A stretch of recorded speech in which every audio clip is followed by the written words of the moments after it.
ধন্যবাদ সবাইকে। আজকে এই লকডাউনের মাঝে যেখানে আমরা বাসায় বসে অফিস করছি, সব ধরনের কাজ করছি, ফ্যামিলির মানুষকে সময় দেওয়া লাগছে। তার মাঝেও সময় করে দেশ এবং দেশের বাইরে থেকে যারা আমাদের সাথে সংযুক্ত হয়েছে, সবাইকে আন্তরিকভাবে ধন্যবাদ।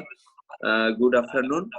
আমি জিশান মাহমুদ রুমি, মডারেটর হিসেবে আজকের এই আ আ আমাদের যে মতবিনিময় সভা বা উন্মুক্ত আলোচনা যেটাই বলি সেটাতে আমি পুরোটা সময় থাকবো ইনশাল্লাহ। আমি প্রোগ্রাম কোঅর্ডিনেটর হিসেবে ইউথ ফাউন্ডেশন অফ বাংলাদেশের সাথে কাজ করছি। আমাদের ইউথ ফাউন্ডেশন অফ বাংলাদেশ ২০০৯ সাল থেকেই আমরা সবাই জানি যে বাংলাদেশে এবং বাংলাদেশের বাইরে আমরা আমাদের কার্যক্রম চালিয়ে যাচ্ছি। তারই একটি অংশ হিসেবে আমাদের আজ যে বৈশ্বিক পরিস্থিতি কোভিড-19 নোভেল করোনা ভাইরাসের সংক্রমণে যে বৈশ্বিক একটি বিপর্যয় আমরা দেখতে পাচ্ছি, সেখানে আমাদের অন্যান্য সকল কার্যক্রম মানে ফিল্ডের কার্যক্রম, ভলান্টিয়ার কার্যক্রমের সাথেও এটা একটি নতুন একটি মাত্রা সংযুক্ত হতে যাচ্ছে। দ্য পিস গং ইন্টারন্যাশনাল এর সহায়তায় যে আমরা আমাদের প্রতিবেশী দেশ এবং আস্তে, আস্তে করে আমাদের সাউথ এশিয়ান কান্ট্রি গুলো এবং ইচ্ছা আছে যে সমগ্র বিশ্বের মানুষের সাথেই কথা বলার যে কিভাবে কোভিড-19 এটা আমরা একজন আরেকজন মানে আমরা কিভাবে এর সাথে মানিয়ে নিচ্ছি, এটা আমাদের কি, কি ইফেক্ট করছে তার এগেইনস্ট এ আমরা কি, কি করতে পারি। এরই সূচনাতে আজকে আমরা আলোচনা করব COVID-19 pandemic the family crisis. এটা নিয়ে উন্মুক্ত আলোচনায় আমরা যে সকল উম আ বিষয়টায় জোর দিয়ে কথা বলবো যে নন violent communication for piece and harmony. পারিবারিক শান্তি রক্ষায় সৌজন্যমূলক আচরণ। শান্তি ও সম্প্রীতির পরিবার। এই আ আলোচনায় আমাদের প্যানেলিস্ট হিসেবে অংশগ্রহণ করেছে ইউথ ফাউন্ডেশন অফ বাংলাদেশের হেড অফ অপারেশন আব্দুল্লাহুল মাহমুদ এবং সার্বিক সহযোগিতায় এবং এই আয়োজনের পিছনে যার অবদান ইউথ ফাউন্ডেশন অফ বাংলাদেশ থেকে সবচেয়ে বেশি আমাদের সিইও এবং ফাউন্ডার মোহাম্মদ শাফিউল আলম। এবং অনেক বেশি ধন্যবাদ আমাদের আমন্ত্রিত বক্তা অতিথি the Pittsburgh international speech scholar Bedbas Kundu স্যারকে। স্যার বাংলাদেশ থেকে আসসালামু আলাইকুম। এবং আরো বেশি ধন্যবাদ আমাদের শান্তনী রায় আপুকে। উনিও speech scholar the Pittsburgh international. তো আজকে এবং আমাদের মাঝে আমাদের ছোট্ট SDG ambassador of youth foundation of Bangladesh Zayan উপস্থিত আছে। তাকেও ধন্যবাদ তার মূল্যবান খেলার সময় থেকে আমাদের মাঝে এসে হাজির হওয়ার জন্য। তো আমরা আজকে আলোচনার একদম শুরুতেই আমি আমন্ত্রণ জানাতে চাই আমাদের প্যানেলিস্ট আব্দুল্লাহ মাহমুদ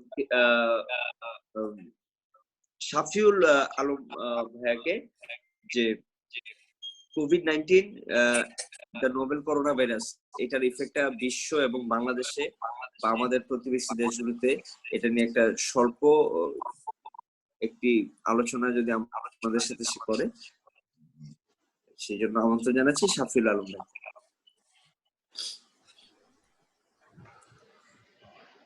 ধন্যবাদ জিসান মাহমুদ রুমি। পাশাপাশি ধন্যবাদ জানাচ্ছি যারা আমাদের প্যানেলিস্ট এবং যারা বক্তা আছেন সবাইকে, আর যারা পাশাপাশি শুনছেন তাদের সবাইকে অসংখ্য ধন্যবাদ মূল্যবান সময়টুকু দিয়ে আমাদের সাথে থাকার জন্য। আনফরচুনেটলি গতকাল রাত থেকে আমার টোনটা একটু চেঞ্জ হয়ে গেছে, জানি না আপনারা কিভাবে শুনছেন। তো আসলে কোভিড-19 এই ভাইরাসটি আসলে আমাদের কাছে নতুন একটা বিষয়, যে বিষয়টা আসলে হচ্ছে পুরো পৃথিবীটাকেই নাড়া দিয়েছে। আর সবচেয়ে বেশি নাড়া দিয়েছে হচ্ছে আমাদের মতো হচ্ছে স্বল্প উন্নত এবং উন্নয়নশীল দেশগুলিকে, যারা হচ্ছে খেটে খাওয়া মানুষ এবং প্রতিনিয়ত হচ্ছে দারিদ্রতার সাথে আমরা আন্দোলন করে যাচ্ছি, সেসব দেশগুলো সবচেয়ে বেশি ক্ষতিগ্রস্ত। আর পাশাপাশি হচ্ছে আমাদের আজকের যে বিষয়বস্তু যে কোভিড-19 এর ফলে হচ্ছে আমাদের পরিবারগুলো হচ্ছে কিভাবে আছে এবং আমাদের পরিবারে যারা হচ্ছে একটা দেয়ালের মধ্যে আছে তাদের অবস্থাটা কোন পর্যায়ে আছে এবং ফ্যামিলি থেকে আসলে আমাদের লার্নিংটা কি, আমরা এতটুকু সময় এর আগে কখনো পেয়েছি কিনা জানি না, যেখানে হচ্ছে পরিবার হচ্ছে, প্রতিটা পরিবারই হচ্ছে একটা দেয়ালের মধ্যে দীর্ঘ 2 মাস 3 মাস ধরে আবদ্ধ হয়ে আছে। তো এই পরিবারগুলোতে প্রভাবটা কি, বা এই সেটা জানার জন্য হচ্ছে আজকে আমরা একটু ডিপলি আলোচনায় যাচ্ছি। তার আগে আমি একটা ব্যাকগ্রাউন্ড আপনাদেরকে তুলে ধরছি, সেটা হচ্ছে প্রতিটা বিষয়, প্রতিটা পারিবারিক বিষয় এবং মানুষের প্রতিটি চাল চলনের ক্ষেত্রে যে প্রভাবগুলো সবচেয়ে বেশি কাজ করে সেগুলো হচ্ছে ভৌগোলিক কারণ হতে পারে, সামাজিক কারণ হতে পারে, অর্থনৈতিক কারণ হতে পারে, রাজনৈতিক কারণ হতে পারে, যেগুলো একটা আরেকটার সাথে পুরোপুরি ইন্টার কানেক্টেড। আমাদের সাউথ সাউথ এশিয়া বা এই জোনটা, আমরা যে ভারতবর্ষ, আমরা একদম শুরু থেকেই শোষণ হয়েই আসছি। তো ভৌগোলিক কারণে আমাদের আমরা একটু অ্যাগ্রেসিভ, এটা হচ্ছে একেবারে পরীক্ষিত যে আমরা ভৌগোলিক কারণে অনেকটাই শোষণের ফলেই হতে পারে, বা আপনার জলবায়ুর কারণে হতে পারে, যেটা হচ্ছে আমরা সবসময় একটু অ্যাগ্রেসিভ থাকি প্রতিটা বিষয়ে। তো এইটার একটা কানেকশন আমাদের প্রতিটা ফ্যামিলিতে, প্রতিটা মানুষের চালচলনে, গড়নে মননে এই ফ্যাক্ট গুলো কাজ করে। পাশাপাশি হচ্ছে অর্থনৈতিক। দারিদ্রতা মানুষকে হচ্ছে একটা ফরম্যাটে আনতে পারে না। দারিদ্রতা মানুষকে স্ক্যাটারলি, মানুষের মুভমেন্টে স্ক্যাটারলি থাকে, যার কারণে হচ্ছে মানুষের মনস্তাত্ত্বিক যে বিষয়গুলো, এগুলো খুব সুন্দরভাবে কাজ করে না, যে আমি কিভাবে আমার লাইফটাকে একটা ফরম্যাটে আনবো। অর্থনীতি বড় একটা ভূমিকা রাখে। পাশাপাশি হচ্ছে সামাজিক যে কর্মকাণ্ড, সেই সামাজিক একটা প্রভাব মানুষের দৈনন্দিন চলাফেরার মধ্যে এটা ইফেক্ট করে। এরপরে আসি হচ্ছে আমি রাজনৈতিক প্রভাবটাও হচ্ছে মানুষের সাথে খুব ক্লোজলি কানেক্টেড। একটা স্টেট হেড কিভাবে তার আচরণ করবে, সেটা হচ্ছে তার হচ্ছে সিভিল সোসাইটির উপরে একদম ডিরেক্ট ইফেক্ট করে। আমি আমি স্টেট হেড কতটুকু হচ্ছে ডেমোক্রেটিক ওয়েতে আমি আমার রাষ্ট্র পরিচালনা করব, তার প্রভাবটা রুট লেভেল পর্যন্ত চলে আসে। যারা আছে আমরা রাষ্ট্রের প্রতিনিধি, যারা হচ্ছে আমরা রাষ্ট্রে বসবাস করি, সাধারণ জনগণ, তাদের কর্মকাণ্ডের সাথে একদম ক্লোজলি কানেক্টেড। যেটা হচ্ছে আমি যদি রাষ্ট্রের উপরে থেকে হচ্ছে আমি যদি সুন্দরভাবে হচ্ছে পরিচালনা করি, আমার কথাবার্তা মার্জিত থাকে, তাহলে আমাদের রাষ্ট্রের যে জনগণ, তারাও ততটুকু, কারণ তাকেই আমরা ফলো করতেছি, তার কথাই আমাদের কাছে আইনের মতো ক্লোজলি কানেক্টেড এই বিষয়গুলো।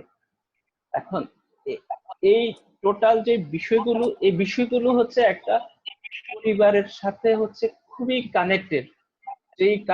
যে কানেকশনটা হচ্ছে আমি আমি বাসায় থেকে সারাক্ষণ কিভাবে আমার অ্যাক্টিভিটি শো করতেছি, আমরা কতটুকু পজিটিভ থেকে আমাদের অ্যাক্টিভিটি গুলো বিহেভ করতেছি, আমরা যখনই কথা বলি আমরা সৌজন্য, আরেকজনের সাথে হচ্ছে সৌজন্যমূলক, এবং হচ্ছে আপনার এটাকে যদি আমি হচ্ছে পজিটিভ রেসপন্স এবং রেসপেক্ট, এই দুইটা যদি প্রতিটা ফ্যামিলি মেম্বারদের থাকে, তাহলে আমার মনে হয় ফ্যামিলি গুলো আরো ক্লোজলি অনেক কিছু শেয়ার করতে পারবে, এবং একে অন্যকে যে রেসপেক্ট যে দেওয়ার যে জায়গাগুলো, সেই জায়গাগুলো হচ্ছে বিল্ড আপ করতে পারে, যার প্রভাবটা হচ্ছে ফ্যামিলি কত সুন্দর থাকবে সেটা ডেভেলপ করা সম্ভব হবে।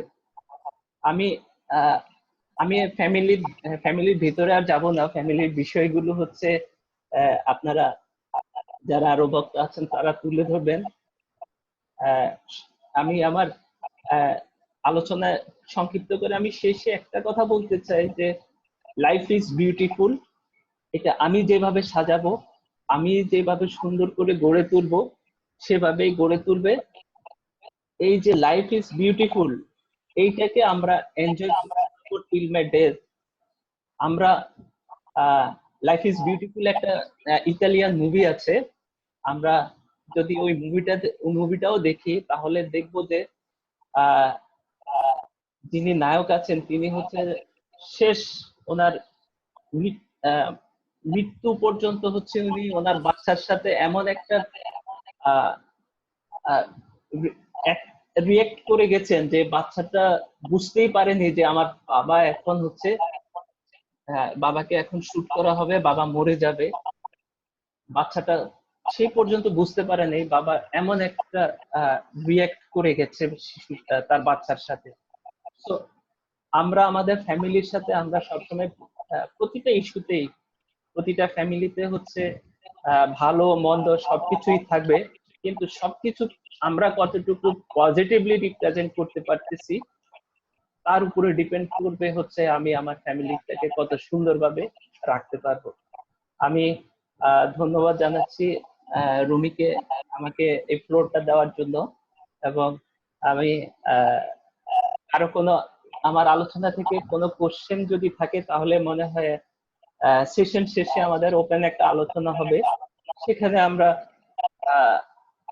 অ্যান্সার গুলো দিব। আমি রুমিকে আমার মাইকটা হ্যান্ড ওভার করতেছি। ধন্যবাদ সবাইকে। ধন্যবাদ সাফি ভাইকে, সুন্দর করে আমাদের ফ্যামিলির সাথে আসলে কিভাবে ওতপ্রোতভাবে অন্যান্য সবকিছু জড়িত সেটা একটু তুলে ধরার জন্য। তো এখন আমি যাব আব্দুল্লাহ আল মাহমুদ স্যারের কাছে। যাওয়ার আগেই যেটা বলতে চাই, তার কাছে আমাদের কাছে যেটা জানতে চাওয়া অ্যাজ এ প্যানেলিস্ট, যেটা তার কাছে জানতে চাইবো যে সাফি ভাই আমাদেরকে বলে গেলেন যে আমরা পরিবার যাতে সবাই সবার প্রতি সুন্দরভাবে একটা পজিটিভ একটা অ্যাটিটিউড বজায় রাখি। কিন্তু এই কোভিড-19 এর যে আগমন আমাদের এই সাবকন্টিনেন্টে আসার পরে এবং এর কারণে যে প্রায় সব ধরনের ব্যবসা এবং জব থেমে গেছে, সেই জায়গাটাতে বসে পরিবারের একটা সদস্য কিভাবে আসলে পজিটিভ সবসময় থাকতে পারে।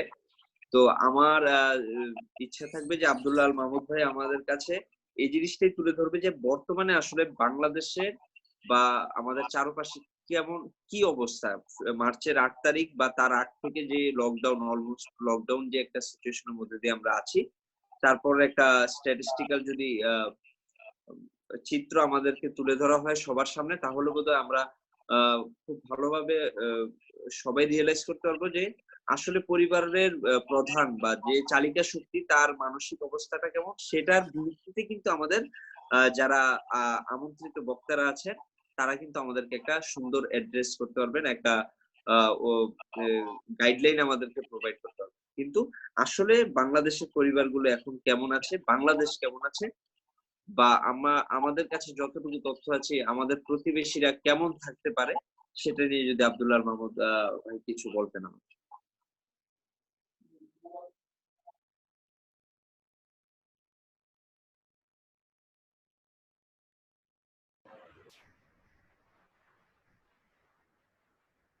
সবাই শুনতে পাচ্ছেন আমার কথা?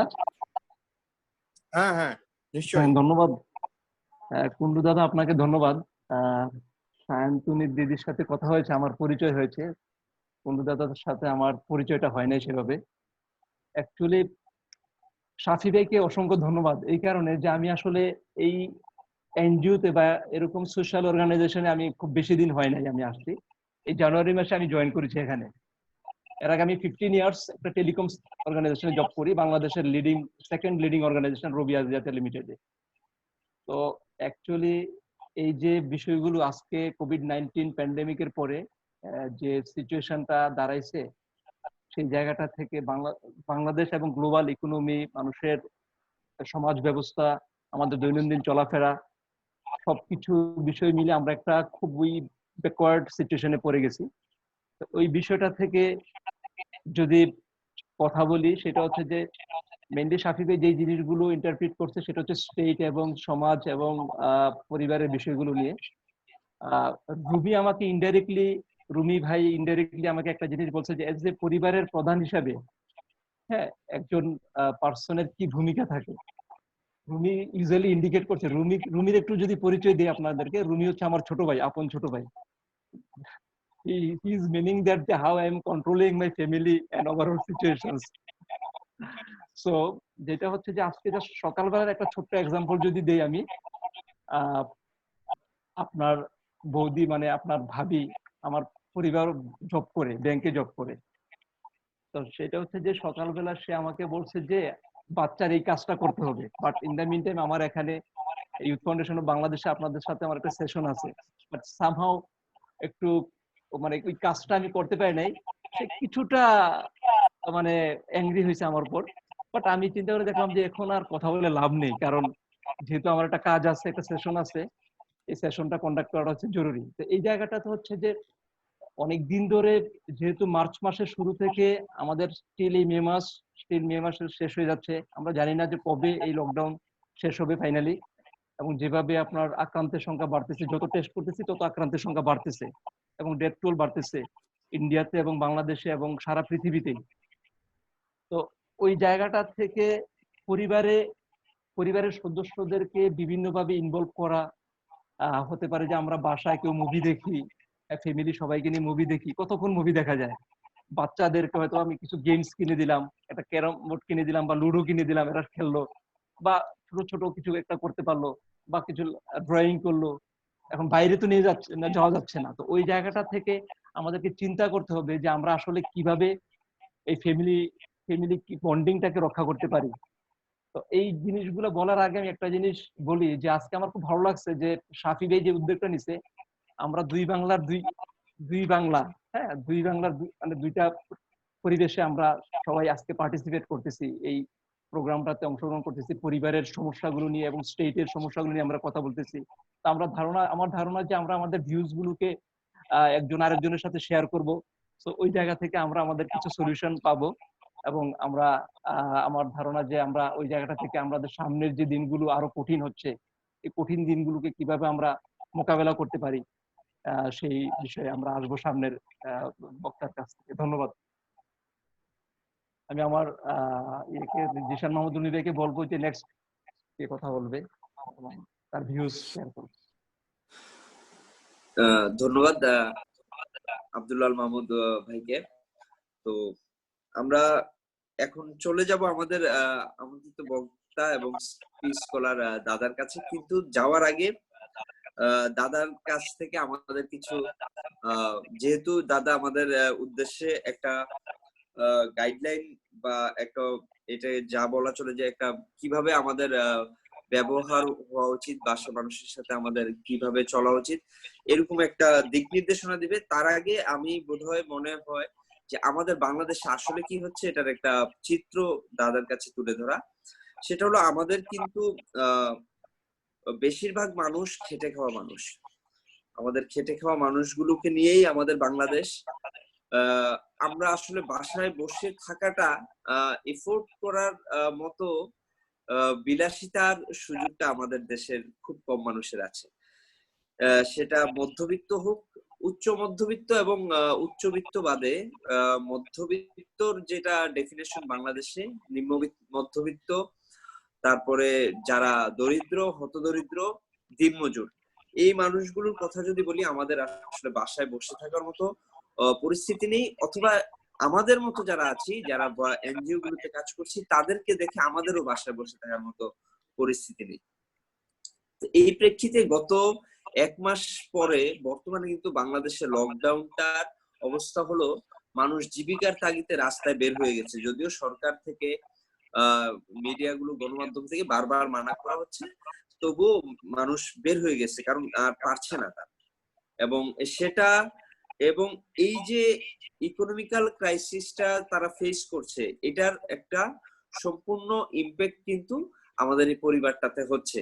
দেখা গেল যে প্রথম যখন শুরু হয়েছিল আমাদের লকডাউনটা, আমাদের পরিবারের মধ্যে অনেক মানে একটা উৎসব মুখর বোধহয় একটা আমেজ ছিল। আমরা বোধহয় প্রচুর পরিমাণ ফেসবুকে অনেক ট্রল দেখা যেত বাসায় থাকা নিয়ে। এটা না দিন দিন কমছে। এখন আর কেউ মজা করছে না বাসায় থাকাটা নিয়ে। তারপর আমাদের বাসায় যে একটা উৎসবমুখর পরিবেশ ছিল, যখন মানে অভাবটা যখন আসে তখন সুখ জানলা দিয়ে পালার মতো একটা অবস্থা হয়ে গেল আমাদের খুব অল্প কিছুদিনের মধ্যে। দেখা যাচ্ছে যে আমাদের বাবা ছেলের সাথে প্রথম দিকে যেভাবে অফিস নিয়ে দীর্ঘ সময় আলোচনা করতো, এতদিন তো অফিসে যাস, কি করিস আজকে একটু আমাদের বল, বা ছেলে যেভাবে বাবার এক্সপিরিয়েন্স জানতে যেত, এখন আর জানতে চাচ্ছে না। যেভাবে প্রথম দিকে বাবা বা শিশুর সাথে একটা ইন্টারাকশন হতো, যেটা আমাদের একটা বড় গ্যাপ ছিল এতদিন, যে আমরা সন্তানদের সময় দিতে পারতাম না, সুন্দরভাবে সময় দিচ্ছিল, এখন সেই জিনিসটা তো একটা বিরক্তি আসছে ধীরে ধীরে। যেই ওয়াইফ অনেকদিন পরে স্বামীকে পেয়ে, বা যে স্বামী অনেকদিন পরে তার কর্মজীবী ওয়াইফকে বাসায় পেয়ে শুরুতে খুব প্রচন্ড আনন্দিত ছিল, তারাও এখন মনে করছে যে অফিসটাই ভালো ছিল। তো এটা হলো আমাদের মধ্যবিত্তদের চিত্র। আর নিম্নবিত্তদের চিত্র, যেই লোক মহিলাটা বাসায় কাজ করে, সে তাকে বাসায় কাজ করতে দিচ্ছে না, কারণ সে একজন বাহির থেকে আসছে প্রতিনিয়ত, তাকে দিচ্ছে না। তার স্বামী দেখা যেত 3টা 4টা কাজ করে তাদের জীবিকা চলতো, সেই লোকটা যে কোনো একটা কাজ এখন পাচ্ছে বা পাচ্ছে না। তো যেখানে আমাদের ঘরেই অশান্তি, সেখানে সেই লোকটার ঘরটা আসলে আমাদের কাছে বিভীষিকার মতোই কল্পনা করাটা। তো এই পরিস্থিতিতে দাঁড়িয়ে আমার যতদূর মনে পড়ে যে আমরা শুধুমাত্র একটি বর্ডার দিয়ে আলাদা, কিন্তু আমাদের কিন্তু প্রতিটা পরিবারের গল্প প্রায় একই। এবং বর্তমান কোভিড-19 পরিস্থিতির কারণে আমাদের আরো নতুন নতুন গল্প হচ্ছে। এবং আমাদের দাদা বেদব্যাস কুন্ডু দাদা আছেন, তার মূলত চিন্তা ভাবনা, যেহেতু এগুলো নিয়ে আমি কিছু অ্যাসপেক্টের কথা তুলে ধরলাম, দাদা এই আরো কিছু অ্যাসপেক্ট যদি এটার সাথে সংযুক্ত করে, কিভাবে আমাদের একদম গ্রামের কৃষক পরিবার থেকে শুরু করে আমরা ঢাকার যারা মানুষ, কিভাবে হতে পারে আর্থিক কষ্টে থাকতে পারি, কিন্তু কিভাবে পরিবারের মানুষের মুখের দিকে তাকিয়ে সুন্দরভাবে থাকতে পারি, সেই জিনিসটা যদি আমাদেরকে একটু গাইডলাইন দেয়, আমরা খুব উপকৃত হব। দাদাকে নিমন্ত্রণ আমাদের জন্য কিছু বলার জন্য। ধন্যবাদ। আমার ভয়েস শোনা যাচ্ছে কি? সবাই শুনতে পাচ্ছেন আপনারা? হ্যাঁ হ্যাঁ, প্রথমে তো আমি শফি ভাই, হ্যাঁ শোনা যাচ্ছে। প্রথমে তো আমি আমার বন্ধু শফি ভাইকে ধন্যবাদ জানাবো যে এই প্রোগ্রামটা করার জন্য ইন্টারেস্টেড ছিল। এই লাস্ট উইকে আমরা মনে হয় লাস্ট রবিবারই শফি ভাই, মোহাম্মদ ভাই, রবি ভাই আর অন্য আরো একজন ছিলেন আপনাদের এই সংস্থার, তাদের সাথে একটা স্মল ইন্টারাকশন হলো আর খুব ভালো লাগলো। তো আমরা ভাবলাম যে এটাকে আরো আগে নিয়ে যাওয়া যেতে পারে, যেটা এই কোভিড-19 যেটা একটা মেজর প্রবলেম হচ্ছে সব পরিবারে। আর ইনফ্যাক্ট তারপরে আমি মধ্যখানে 2 দিন আগে আমার বোন সায়ন্তানির সাথে কথা বলছিলাম, তো ও ইন্টারেস্টেড, ও ইনফ্যাক্ট এই নন ভায়োলেন্ট কমিউনিকেশনের উপরে পিএইচডি করছে। তো ওরও খুব ভালো মূল্যবান আইডিয়াস এইটাতে আমি ভাবলাম যে দিতে পারবে। এইটা যেটা এখন রুমি ভাই পুরোটাকে তুলে ধরলেন, যে সব পরিবারে যেই ফ্রিকশন, পরিবারে যেই প্রবলেম, এটা শুধু বাংলাদেশ কি ভারত ইয়া আশপাশের দেশে নয়, পুরো পৃথিবীতেই এই প্রবলেমটা হচ্ছে। এই 2 দিন আগে আমি একজন ওইখানে উনি টিম্বাকটু ইনস্টিটিউট অফ পিসের ডাইরেক্টর, মালি বলে একটা দেশ আছে, মালিতে ওনার সাথে কথা বলছিলাম। বললো আমরা কতদিন ধরে আমরা কারফিউর মধ্যে আছি, কিচ্ছু করতে পারছি না। তারপর একজন জাম্বিয়ার সাথে কথা বলছিলাম, মারিয়া বলে, ওনার তো ভীষণ প্রবলেম, কেননা ওনার হাজবেন্ড ইংল্যান্ডে ফেসে গেছেন, ফ্লাইট চলছে না, উনি আর ওনার একটা ছোট বাচ্চা। তো বলছেন ভাই, আমাকে লিখেছেন, brother I am suffering from lot of mental health issues. Similarly সেই দিন আমি এই 2 দিন আগে একটা লাইবেরিয়ার টিমের সাথে এই সিমিলার একটা সেশন করছিলাম। তো ওইখানেও সবাই বলছেন আমরা তো কারফিউতে। এটা একটা অ্যামেজিং পৃথিবীর, এইটা মনে হয় হিউম্যান হিস্ট্রি, যেটা এই হিস্ট্রিতে মনে হয় এরকম কোনো সময় আসেনি যে পুরো পৃথিবী এমন কোনো দেশ হয়তো নেই এই পৃথিবীর মধ্যে যেখানে এই সিচুয়েশনটা নেই। প্রত্যেকটা দেশের সামনে এটা একটা প্রবলেম, আর এটা আরো বেড়ে যাচ্ছে নাম্বার অফ কেসেস, আমাদের ভারতবর্ষেও বেড়ে যাচ্ছে, আপনাদের দেশেও বেড়ে যাচ্ছে, সব জায়গায় বেড়ে যাচ্ছে। কিন্তু সাইড বাই সাইড যেটা মেজর আরেকটা ওর থেকেও ভয়ঙ্কর যেটা প্রবলেম দেখা দিচ্ছে স্পেশালি এই আমাদের ডেভেলপিং কান্ট্রিজ এর সামনে, যেটা ইকোনমিক ডিভাস্টেশন। কেননা আপনাদের এখানেও আমরাও দেখছি যত মাইগ্রেন্ট লেবার তাদের কাছে কাজ সব চলে যাচ্ছে, আনএমপ্লয়মেন্ট রেট বেড়ে যাচ্ছে। তো ওইটা একটা ভয়াবহ সিচুয়েশন, যেটা ইকোনমিক ক্রাইসিস, যেটাতে কত লোক খেতে পাচ্ছে না, কারোর জব চলে যাচ্ছে তো খাবার পয়সা নেই। তো একটা আলাদা আলাদা টাইপের একটা ডিভাস্টেটিং এফেক্ট হয়েছে, ওয়ার্স দ্যান দ্য ওয়েস্টার্ন কান্ট্রিজ। তো বেসিক্যালি এটা একটা খুবই সিচুয়েশন এই পুরো আইডিয়াটা, যেটা পরিবারে যারা মানুষ আমাদের মধ্যবিত্ত যে পরিবারগুলো আছে সেইখানে যেই প্রবলেম গুলো, যেটা এই কিছুদিন আগে আমি একটা এখানে ন্যাশনাল ল ইউনিভার্সিটি আছে মধ্যপ্রদেশে, তাদের একটা সেশন করছিলাম। তো একটা ছেলে সে বললো, স্যার আমাদের ঘরে 8 জন মানুষ, মা বাবা ভাই বোন মিলিয়ে। তো জেনারেলি আমরা কি করতাম, কেউ কাজে চলে যাচ্ছে, বাবা, তারপরে আমরা কলেজে চলে যাচ্ছি, তো সবাই নিজের নিজের কাজে চলে যেত, রাত্রিরে আমাদের দেখা হতো, তো কিছু ডিসকাশন হতো, বাস। এইটা তো লাস্ট 1-1.5 মাস ধরে আমরা একই ঘরে একই সঙ্গে এই 8 জন আছে, আর সবাই নিজের নিজের একটা পার্সোনাল স্পেস চায়। সেটাও এখন মুশকিল হয়ে গেছে, নিজের পার্সোনাল স্পেস যেটাকে করা। কেননা 8 জনের মধ্যে ফ্রিকশন, লাগাতার ওই একই মানুষকে দেখতে হচ্ছে, একই মানুষের সঙ্গে কি কথা বলবে, সেটাও একই জিনিস কথা বলতে হচ্ছে। তো অনেক রকমের সবার একটা প্রবলেম। ইনফ্যাক্ট এই 2-3 দিন আগে ইউনাইটেড নেশনস এর সেক্রেটারি জেনারেল উনি একটা বক্তব্য দিলেন যে কোভিড-19 এর একটা মেজর ইস্যু যেটা বেরিয়ে আসছে সেটা হচ্ছে মেন্টাল হেলথ ইস্যুস।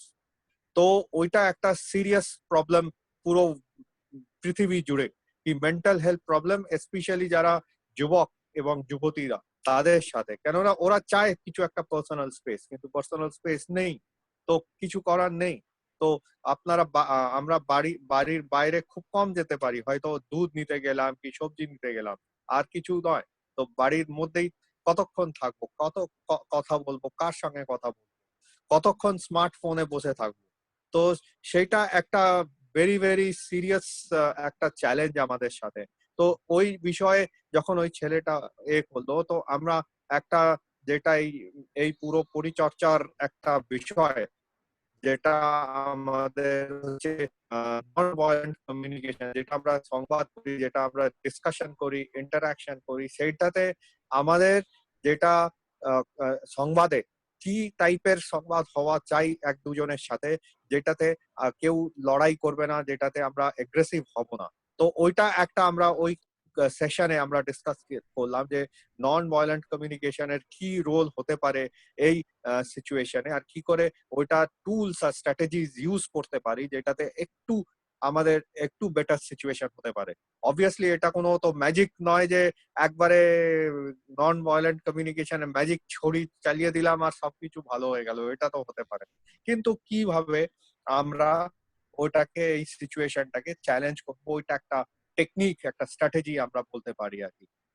তো আগে যাওয়ার আগে একটু আমি শর্টে সংক্ষিপ্তে বলে দিই কি নন ভায়োলেন্ট কমিউনিকেশন, যেটাকে আমরা বাংলাতে অথবা বলতে পারি যে অহিংসা সংবাদ কি অহিংসা পরিচর্যা, এটা কিছু বলতে পারি, যেটা কনভারসেশন হয় আমাদের ডেইলি লাইফে। ওইটা মেন জিনিস হচ্ছে যে জেনারেলি যেটা শফি ভাই বললেন, আমরা অনেক সময় আমাদের নেচার হচ্ছে এগ্রেসিভ। কি আমরা এটা থ্রু প্র্যাকটিস হতে হবে, যে আমরা যেটা এক দুজনের সাথে কথা বলছি সেটা কি করে ওইখানে নন ভায়োলেন্স মানে কি অহিংসা।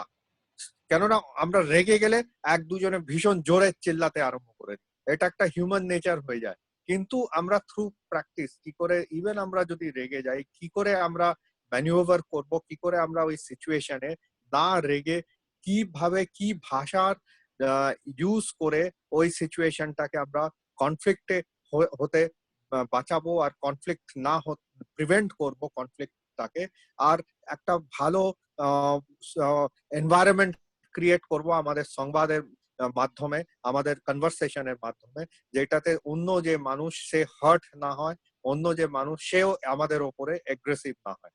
কিন্তু নন ভায়োলেন্ট কমিউনিকেশন যেটা আমরা বলছি সেটাই নয়, কিন্তু আমাদের বডি ল্যাঙ্গুয়েজও হতে পারে। আমি শফি ভাইয়ের সঙ্গে খুব ভালো করে কথা বলছি, কিন্তু আমার বডি ল্যাঙ্গুয়েজ খুব রেগে গেছি, আমার আমার ভালো লাগছে না, আমার দেখাচ্ছি আমি নিজের বডি ল্যাঙ্গুয়েজ থেকে। ইনফ্যাক্ট এখন এই কোভিড-19 এর সিচুয়েশনে হতে পারে যে আমরা নিজের রাগটাকে কমিয়ে আন্ডার এতে রেখে আমরা হয়তো নিজের ভাই বোনের সাথে ভালো করে কথা বলছি, কিন্তু আমাদের বডি ল্যাঙ্গুয়েজ খুব এগ্রেসিভ। আরেকটা সিচুয়েশন হতে পারে যে হয়তো আমাদের যেটা আমরা কথা বলছি অথবা আমাদের বডি ল্যাঙ্গুয়েজ দুটোই ভালো, কিন্তু আমাদের মাথায় যেটা আছে, যে থটস যেটা আমাদের যেটা মাথায় ঘুরছে ঘুরছে, যে আরে বাপরে আমাকে তো এ কিছু কাজ করতে দিচ্ছে না, এ ফালতু, এই ওই ওই, মাথায় কিন্তু পুরো ভায়োলেন্স এগ্রেসিভ, কিন্তু আমরা কথা বলছি ঠিকঠাক করে, সেইটাও কিন্তু ভায়োলেন্ট কমিউনিকেশন। কেননা কমিউনিকেশন শুধু কথা বলার বডি ল্যাঙ্গুয়েজ নয়, ইভেন আমার থট প্রসেস, একটা আমাদের যেটা ভাবছি সেইটা থেকে কমিউনিকেশন শুরু হচ্ছে, যেটা আমার ভাবার যেটা শুরুয়াত, সেটা থেকে কমিউনিকেশন শুরু হচ্ছে। তো নন ভায়োলেন্ট কমিউনিকেশন যেটা হচ্ছে ওটা এনকম্পাসে শুধু কথাবার্তা নয়, আমাদের বডি ল্যাঙ্গুয়েজ, আমাদের ভাবনা চিন্তা সবকিছু জুড়ে আছে।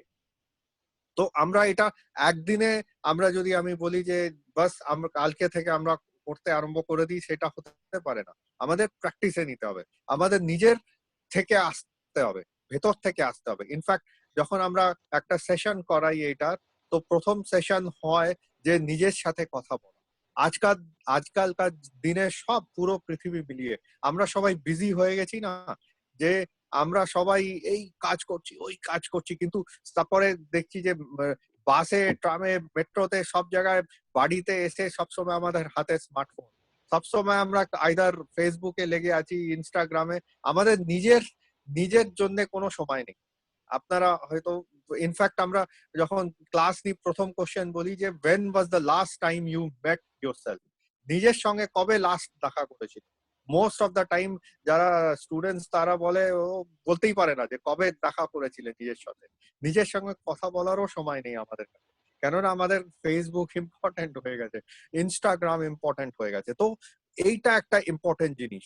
এই সময় যখন কোভিড-19 একটা খুব ভালো অপরচুনিটি কি নিজেকে জানা, অনেক নিজের হিডেন ট্যালেন্টসও থাকতে পারে। একটা আমরা ট্রেনিং দিই জোহারি উইন্ডো, যেটা হিডেন ট্যালেন্টসটাকে আনআর্থ করা। এই সময় এখন আমরা বাড়িতে আছি, তো সবসময় আমরা কথা বলছি না সবসময়, তো একটু নিজের সাথে কথা বলা একটা শেখা।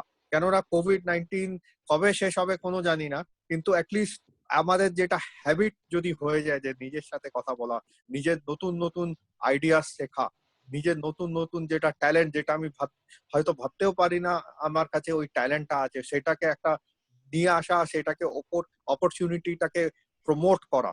এখানে অনেকে দেখছি যে মিউজিক করছে। একটা টিচার আছে আমাদের একটা স্টেটে, সে, আমি কোনোদিনও জানতাম না যে সে গানও গাইতে জানে। তো সেই দিন ও ইনস্টাগ্রামে পোস্ট করেছে যে ও গান রেকর্ড করছে। আমি বললাম আরে তুই আবার গান কবে থেকে শিখলি? বললো না, অনেক বছর আগে স্কুলে না কবে করেছিলাম, আবার নতুন করে আমি ভাবছি, এখন বাড়িতে বসে আছি, তো এটা একটা ভালো সময় আমি ইউজ করতে পারি। তো এইটা একটা সময় যেখানে আমরা সেলফ ইন্ট্রোস্পেক্ট করতে পারি, নিজেকে জানা, নিজের সাথে কথা বলা, আর ডিপ কনভারসেশন। অনেক কিছু প্রবলেম আছে এই লাইফে, কিন্তু যদি ডিপ কনভারসেশন করতে আরম্ভ করি, তো অনেক প্রবলেম সলভ হয়ে যাবে। আর সবসময় আমরা কি করি যে আমরা শুধু মাথা দিয়েই ভাবি। আমরা একটা ট্রাই করতে পারি মাথা দিয়ে তো ভাবতে, কিন্তু নিজের হার্ট দিয়ে, from the heart if we start thinking, তাহলে অন্য মানুষের সাথে সেই রকম ভাবে আমরা ব্যবহার করতে পারবো। তো ওইটা একটা ভেরি ভেরি ইম্পর্টেন্ট জিনিস। এটা সেলফ ইন্ট্রোস্পেকশন, সেলফ টক, সেলফ কনভারসেশন, সেলফ অ্যাওয়ারনেস, ওইটা একটা খুবই ইম্পর্টেন্ট জিনিস নন ভায়োলেন্ট কমিউনিকেশনে। তারপরে দ্বিতীয় একটা ইম্পর্টেন্ট জিনিস, প্রথমে একটা ইম্পর্টেন্ট জিনিস কি আমরা প্র্যাকটিস করি কি আমরা কিভাবে এগ্রেসিভ কমিউনিকেশন ইউজ করবো না, আমরা নন ভায়োলেন্ট ওয়েতে সবার সাথে কথা বলার জন্য প্র্যাকটিস করবো। শফি ভাই আমার উপরে রেগে গেলেও আমি ট্রাই করব যে আমি ওই ভাষা ইউজ করব না, আমরা শুদ্ধ ভাষা করব। ইনফ্যাক্ট বাংলা ভাষা তো ইভেন ফ্রেঞ্চ একটা স্টাডিতে বলা হয়েছে সব থেকে সুন্দর ভাষা একটা বাংলা ভাষাটা। তো ওই বাংলা ভাষাকে আমরা আরো ভালো কি করে ইউজ করতে পারি, শুদ্ধ শুদ্ধ ওয়ার্ড দিয়ে, শুদ্ধ শুদ্ধ শব্দ দিয়ে অন্য লোককে কি করে আমরা হ্যান্ডেল করতে পারি, সেটাও একটা বড় আমাদের সাথে চ্যালেঞ্জ। শুধু এই কোভিড-19 নয়, আমাদের যখন বাইরেও যাব তখনও যে কি করে আমরা শব্দ, কেননা শব্দ যেটা আমরা ইউজ করি, শব্দ আমাদের রিলেশনশিপটাকে ভাঙতেও পারে, অথবা রিলেশনশিপ যেটা একটুখানি প্রবলেমেটিক আছে ওই শব্দ দিয়ে ওই রিলেশনশিপটাকে হিলও করতে পারে। শব্দ ইজ ভেরি ইম্পর্টেন্ট। একজন ভালো বড় স্কলার লিখেছেন যে language is the heart of conflict. সব কনফ্লিক্ট যেগুলো কি করে শুরু হয়, যখন ওই শব্দ, যে ভাষা আমরা ইউজ করি, এমন ভাষা ইউজ করি যে অন্য মানুষও লড়াই করতে আরম্ভ করে না। তো আমাদের কি করে আমরা এমন শব্দ ইউজ করব যে অন্য যে মানুষ যে আছে সে হার্ট হবে না, আর আমাদের সাথে কনভারসেশন চলতে থাকবে, ডায়লগ চলতে থাকবে। তো সেটা প্রথম। দ্বিতীয় হচ্ছে নিজের সাথে কথা বলা। তৃতীয় হচ্ছে এখন এই কোভিড-19 যেমন মাহমুদ ভাই বললেন যে ওনার ওয়াইফ কিছু বলেছেন, উনি বিজি ছিলেন। অনেক সময় দেখতে পারবো যে ধরে নিন যে সায়ন্তানি এতে আছে, সুরাতে একটা ইউনিভার্সিটিতে পড়ায়। ধরে নিন যে সায়ন্তানি আমাদের বাড়িতে আছে, তো আমি কি বল ওটাকে, সায়ন্তানি ঘর মুছছে আর আমি আরামসে সোফাতে বসে আছি। তো সায়ন্তানি বলে, দাদা তুই এখন একদম এসব কিছু কাজ করছিস না, বৌদি ওইদিকে রান্না করছে। আর মাইক মিউট হয়ে গেছে। হ্যাঁ, শুনতে পাচ্ছেন? শুনতে পাচ্ছেন না? হ্যাঁ হ্যাঁ হ্যালো? হ্যাঁ হ্যাঁ হ্যাঁ হ্যাঁ হ্যাঁ। শোনা যাচ্ছে। তো তখন সায়ন্তানি যদি আমাকে বলে দাদা তুমি কিচ্ছু করতে পারো না, you are totally lazy, useless, bum, তো হতে পারে আমি রেগে যেতে পারি। কিন্তু সায়ন্তানি বলে, ও দাদা কালকে তো অনেকক্ষণ ধরে লেখালেখি করছিল, তো টায়ার্ড আছে হয়তো, কালকে আবার আমাকে নিশ্চয়ই হেল্প করবে, বৌদিকেও হেল্প করবে। তখন আমি বলবো, আরে আরে না না না, আমাকে তো বোনকে আর ওয়াইফকে তো হেল্প করতেই হবে, তো আমি কিছু গিয়ে হেল্প করবো। তো ভাষা কি করে আমরা ইউজ করব, আর ইভ্যালুয়েটিভ ল্যাঙ্গুয়েজ, যখন আমরা কাউকে বলি তুমি লেজি, তুমি এই ওই, তো তখন সে আরো বেশি এগ্রেসিভ হয়ে যায়। কিন্তু সেই শব্দটাই, সেই জিনিসটাকে আমরা কিভাবে আমরা ইউজ করবো, কিভাবে আমরা কথা বলবো, সেইটাতে অন্য লোককে আমরা মোটিভেট করতে পারি। তো সেইটা একটা ইম্পর্টেন্ট জিনিস, অ্যাভয়েডিং ইভ্যালুয়েটিভ ল্যাঙ্গুয়েজ। আরেকটা ইম্পর্টেন্ট জিনিস হচ্ছে নন ভায়োলেন্ট কমিউনিকেশনের স্টিরিওটাইপস। আমরা অনেক সময় রাস্তাতে চলি, ধরে নিন এক জায়গায় পকেট মার হয়েছে, তো রাস্তাতে কিছু স্ট্রিট চিলড্রেন বসে আছে, তো আমরা প্রথমেই বলবো যে এরাই নিশ্চয়ই পকেট মার মেরেছে, না ভেবে চিনতে।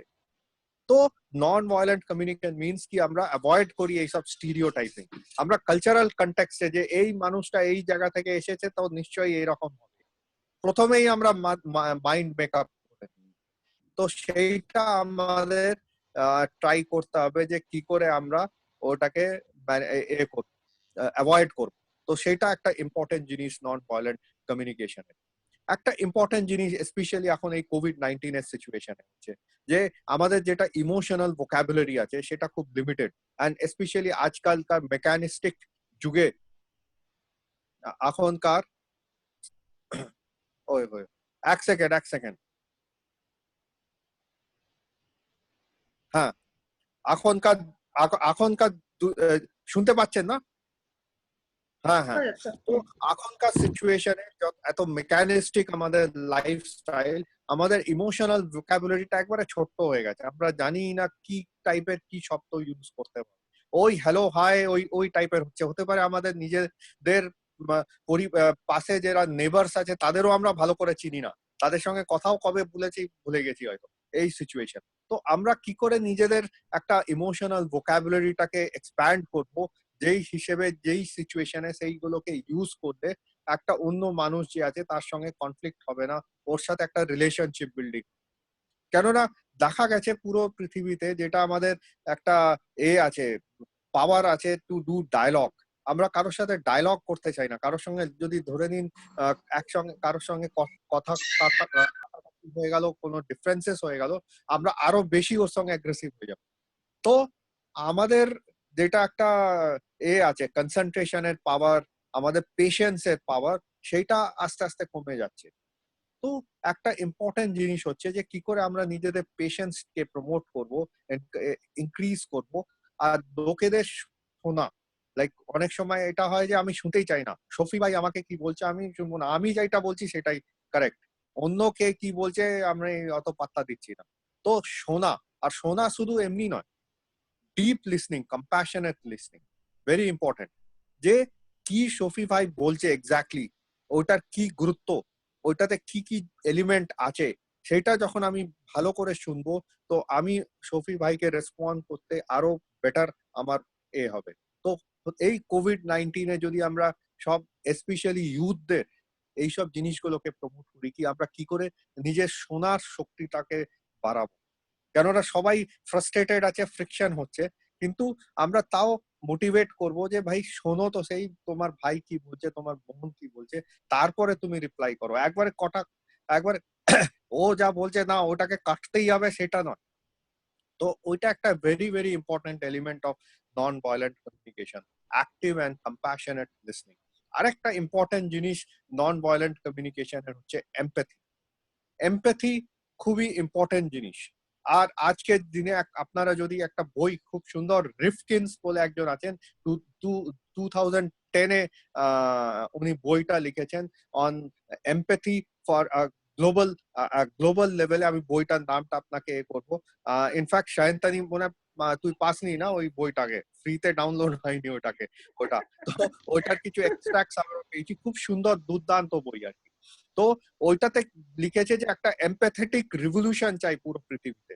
কেননা সবাই একসঙ্গে এক দুজনের কেউ কথা, শফি ভাই কি বলছে, আমি কোনো প্রবলেম আছে তো আমি শফি ভাইয়ের পজিশনে যদি stepping into his shoes and trying to understand what is the problem with him, আমরা বুঝতেই চাই না অন্যর যেটা প্রবলেম। এখন এত সব শ্রমিকরা ভীষণ অবস্থা খারাপ, কিন্তু অনেকের লোকেরা এই আমাদের বাড়ির এইখানে একজন ড্রাইভার আছে, 3 মাস ধরে, ও 2 মাস ধরে ওকে ও লোকটা ও যে জায়গায় কাজ করছে তাকে সে স্যালারি দিচ্ছে না। তো ইনফ্যাক্ট হলো আমরা তো আমাদের আউট অফ দ্য ব্লু, আমাদের এখানে কাজও করেন, তাও আউট অফ দ্য ব্লু এলো, আমরা ওকে হেল্প করছি কিছু ভাবে। তারপর ওকে ও বেঙ্গলের লোকটা, তো ও বললো যে টিকিট কেটে দিতে, দেখছি আমরা যে যদি স্পেশাল ট্রেনে কোথাও টিকিট হয়। তো we have to understand this problem. ও তো কোনো স্যালারি পাচ্ছে না, খাবে কোথা থেকে, খাবার পয়সা নেই। ওকে বললাম যে ঠিক আছে তোমাকে ডাল চালে করে দিচ্ছি, বললো না আমার কাছে তো পয়সাই নেই, আমি গ্যাস কি করে ভরাবো।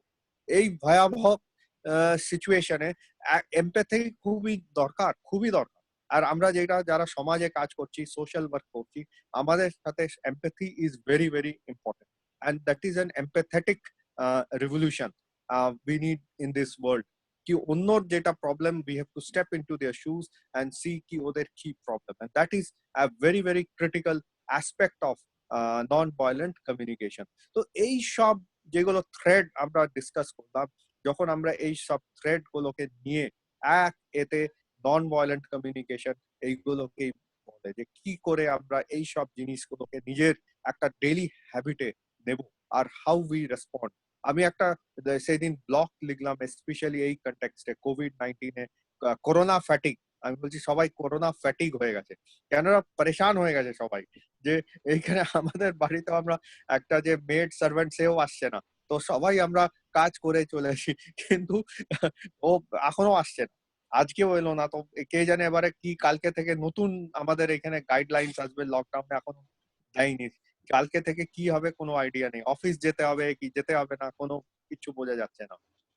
তো এই করোনা ফ্যাটিগে আমাদের আরো বেশি চেষ্টা করতে হবে যে আমরা কি করে নন ভায়োলেন্ট কমিউনিকেটর হতে পারি, সেটা আমাদের সবার সামনে একটা চ্যালেঞ্জ। এরপরে আমরা ডিসকাশন আরো করব। এখন আই থিঙ্ক আবার রুমি ভাইকে আমি দিচ্ছি, তারপরে সায়ন্তানি নিশ্চয়ই এইটাতে আরো এলাবোরেট করবে। ধন্যবাদ দাদা। দাদা সুন্দর করে আমাদের কাছে অনেকগুলো অ্যাসপেক্ট তুলে ধরলেন, এবং আমাদের যদিও শতভাগ কোনো গাইডলাইন আসলে সম্ভব না আমাদের পরিবারগুলোর জন্য, তো দাদা কিছু জিনিস বললেন, যে ডিপ লিসেনিং সম্বন্ধে দাদা বললেন, যেটা আসলে দাদা বোঝাতে চাইলেন যে একটা ডিপ একটা অবজারভেশন থেকে কিন্তু একটা ডিপ লিসেনিং আমাদের মধ্যে জাগ্রত হয়, যে why we are doing what we are doing now. যে আমার পাশের মানুষটা কেন এই কাজটি করলো। যদি সে আমার সাথে উঁচু গলায় কথা বলে, যে যদি সে আমাকে বকা দেয়, সেটা অন্যায়ও যদি হয়, কেন এই ব্যক্তিটা এখন আমার সাথে এটা করলো, এটা যদি আমরা একটু চেষ্টা করি, তাহলে কিন্তু আমরা বোধহয় গালি দিতে পারবো না। তো আমরা আমরা একটা অনুশোচনা তৈরি করতে পারবো যে এই মুহূর্তে এই ব্যবহারটি বোধহয় তোমার ঠিক ছিল না।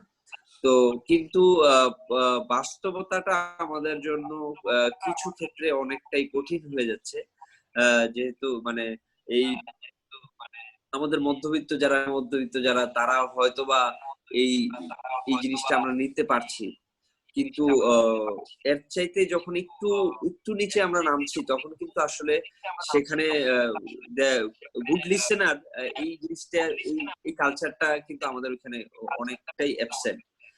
এবং এই যেখানে মধ্যবিত্ত এবং নিম্নবিত্ততেই আমাদের যারা বাচ্চারা আছে বাসায়, যেখানে তারা একটা এই ভায়োলেন্ট একটি বিহেভিয়ার, মানে যেটা যে দাদা বললেন যে 8 জন বাসা থাকার কারণে পার্সোনাল স্পেস পাচ্ছি না, হয়তোবা আমার কথা ঠিক আছে কিন্তু বডি ল্যাঙ্গুয়েজ ঠিক নেই, এটা কিন্তু অনুকরণ করছে আমাদের নেক্সট জেনারেশন, এটা অনুকরণ করছে, তারা এটা দেখছে। এবং তারা দেখা যায় যে খুব অনেক সারাদিন লাগিয়ে যদি আমরা ভালো অনেক কিছু শিখাই, তারা না শিখে ছোট্ট একটা মিসচিফটা কিন্তু তারা খুব সহজেই নিয়ে নেয়। তো এই জায়গাটাতে আমাদের যারা গরিব হতদরিদ্র মানুষগুলো আছে, তারা আসলে তাদের কি করা উচিত, বা আমাদের পক্ষ থেকে আমরা তাদের জন্য কি করতে পারি, সেটাও বোধহয় আমাদের চিন্তা ভাবনা করা উচিত। যাই হোক, এটা আমার সম্পূর্ণ ব্যক্তিগত চিন্তা ভাবনা। তবে খুশি হব যদি আমাদের শান্তনী রায় আপু আমাদেরকে যদি আরো কিছু গাইডলাইন দিতে পারে, তারপর আমরা একজন আরেকজনের সাথে ডিসকাশনে যাব কিছুক্ষণের মধ্যে। আমরা কোশ্চেন অ্যান্সার পর্বে যাব। তার আগে আমরা শান্তনী রায় আপুর কাছ থেকে এই শিশুদের বিষয়টা, এটা আমার ব্যক্তিগতভাবে আমি আপনার কাছে চাই যে আপনি অবশ্যই এই জিনিসটা নিয়ে যদি কিছু বলেন, যেহেতু আমাদের সাথে দীর্ঘ সময় 2টা শিশু ছিল এতক্ষণ, যে এখন আমরা চলে যাব আপুর কাছে। দেখা যাচ্ছে। ধন্যবাদ উর্মি ভাই, সেফি ভাই, তারপরে আব্দুল্লাহ ভাই, আমি সবার কথাই শুনছিলাম। এবার বেদব্যাস দাদা যেটা বললেন, উনি থিওরিটিক্যাল অ্যাসপেক্টে বললেন, উনি অনেকগুলো পয়েন্ট বললেন যে আমাদেরকে বিনয়ী হতে হবে, আমাদেরকে বিনম্র হতে হবে, আমাদের মধ্যে যে ঔদ্ধত্যটা আছে, আমাদের আচরণে যে ঔদ্ধত্যটা আছে, হ্যাঁ, সেইটা কোনো রকম ভাবে একটা কন্ট্রোল করতে হবে। আমাদেরকে কথাবার্তায় খুব মার্জিত ভাবে আমাদেরকে কথা বলতে হবে, আমাদের আচার আচরণে যেটাকে বলে একটা চেক এন্ড ব্যালেন্স রাখতে হবে। আমি খুব প্র্যাকটিক্যাল এক্সাম্পল থেকে বলছি। যদি আমরা পরিবার নিয়ে কথাটা বলি, যে আজকে আমাদের আলোচনাটা পরিবার নিয়ে, বেসিক্যালি মূলত আমাদের পরিবার নিয়ে আলোচনাটা, তো আমি একটা ছোট্ট একটা উদাহরণ দিচ্ছি। কালকে আমার বাড়িতে আমি একটা গ্রুপ বানিয়েছিলাম, হোয়াটসঅ্যাপ গ্রুপ, সবাই বাড়িতে আছি, 2 মাস ধরে 2.5 মাস ধরে আমরা বাড়িতে আছি। একজন এক স্টেটে আছে, আরেকজন আরেক স্টেটে আছে, কেউ একসাথে নেই, সবার মধ্যে একটা আলোচনা, হ্যাঁ, কে কেমন আছে, সবার খবরাখবর নেওয়ার জন্য, যাতে সবাই ঠিক থাকে। কিন্তু এই যে বাড়িতে থাকতে থাকতে সবার মধ্যে ওই যেটা বললো না, সেলফ ইন্ট্রোস্পেকশন, নিজেকে মানে নিজের সাথে কবে কথা হয়েছিল বা কিছু, সবার মধ্যে কেন যেন একটা দেখলাম ফ্রাস্ট্রেশন জমে আছে। তো আমি খুব প্র্যাকটিক্যাল অ্যাসপেক্ট থেকে বলছি। আমি দেখলাম ওই গ্রুপে যত না কাউকে জিজ্ঞাসা করা হচ্ছে যে তুমি কেমন আছো, বা তোমার কোনো অসুবিধা হচ্ছে কিনা বা কিছু, তার থেকে বেশি খুব বেশি মিমস, খুব বেশি ট্রোলস আদান প্রদান হচ্ছে, যেটা খুব বেশি মিস ইনফরমেশন ক্রিয়েট হচ্ছে। যখন আমি পয়েন্ট করলাম যে এই জিনিসটা তোমরা স্প্রেড করো না, because charity begins at home. আমরা একে অপরকে যদি রং ইনফরমেশন দিই, সেটা আমাদের তরফ থেকে আরেকজনকে ইনফরমেশনটা স্প্রেড হয়ে যাবে। আমি দেখলাম, আমি খুব বিনয়ের সাথে বললাম, যেটা আমি যেহেতু নিজে একজন প্র্যাকটিস করি, ব্যাপারটাকে, আমি একজন কমিউনিকেটর, আমি এটাকে প্র্যাকটিস করি, আমি চেষ্টা করলাম সেটা বলার। কিন্তু আমি দেখলাম যে তাদের আচরণের মধ্যে তারা জিনিসটাকে আমাকে একসেপ্ট করতে পারলো না, আমাকে ডেকে মেকে গ্রুপ থেকে বার করে দিল।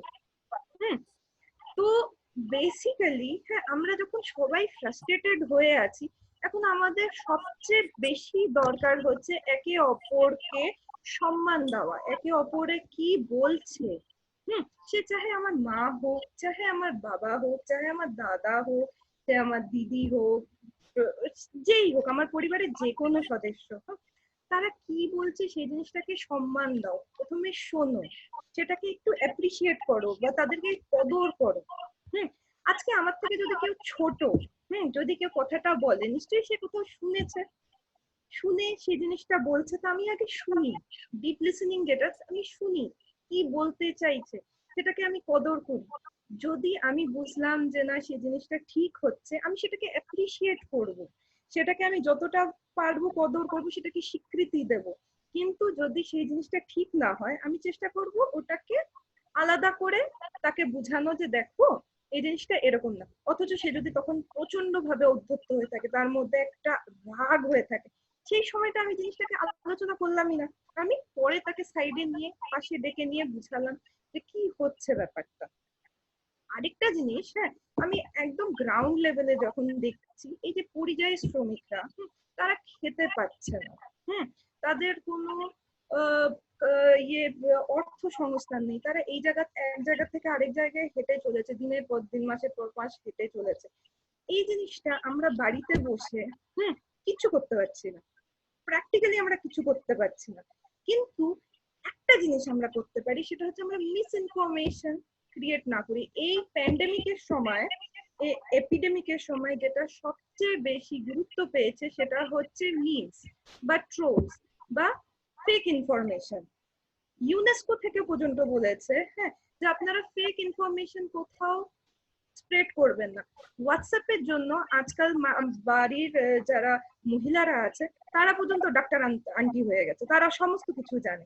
তাদেরকে যদি আপনারা বুঝাতে চাচ্ছেন, তারা না আমরা পড়েছি ফেসবুকে, আমরা জানি, তো সেই ক্ষেত্রে আমাদেরকে সেই জিনিসটাকে উপলব্ধি করতে হবে, উপলব্ধি করে তাদেরকে উপলব্ধ করাতে হবে যে না তোমরা যে জিনিসটা করছো সেটা ভুল করছো, বা সেই জিনিসটাকে তাকে বুঝাতে হবে যে না এইভাবে হলে হবে না, বিনয়ের সাথে, বিনম্র ভাবে, ঔদ্ধত্য দিয়ে হবে না, সবকিছুতে একটা চেক এন্ড ব্যালেন্স রেখে চলতে হবে।